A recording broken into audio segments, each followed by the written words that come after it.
Macam aku ni memang macam ni ke? Allah kata itu. Allah kita. Ya Allah, tengok. Nampak tak? Dia baring pun dia boleh berjoget. Guys. Okay.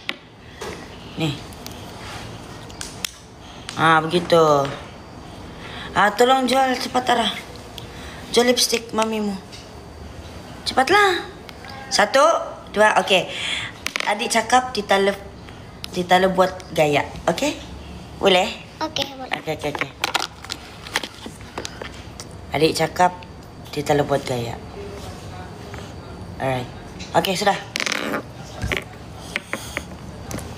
Okey ya.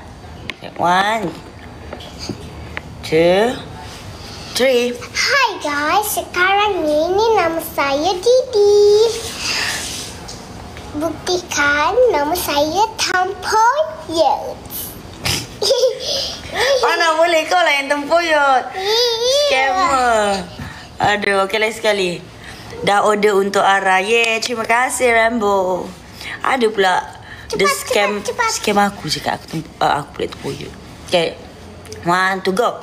Hai guys, sekarang ni kita belok. Sekarang kena tekan beg kuning tau. Kat bawah. Okey? Tengok kat dalam ni ada 3. Ada 3 je. Lepas tu saya fikir dululah. Tak tahulah. Sudah. Yeay. Adik pula. Okay, adik pula. Alright. Ini senang aja. Enak Okay. sekali. Okay ya. Boleh tengok baju. Okay. 1, 2, 3.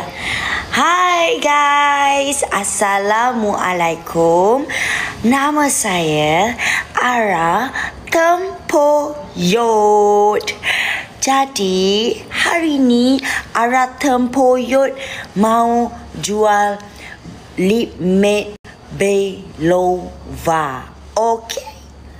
Dalam box ni yang kecil korang tengok ni ada 3 kod, iaitu kod Loyal, Needy dan Crystal.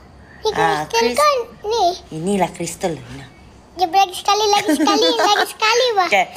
Dalam dia ada 3 kod. Lagi sekali. Berapa kali lagi kau mau? Lagi sekali bah. Yang dari awal? Ya. Penatlah. Cepatlah last.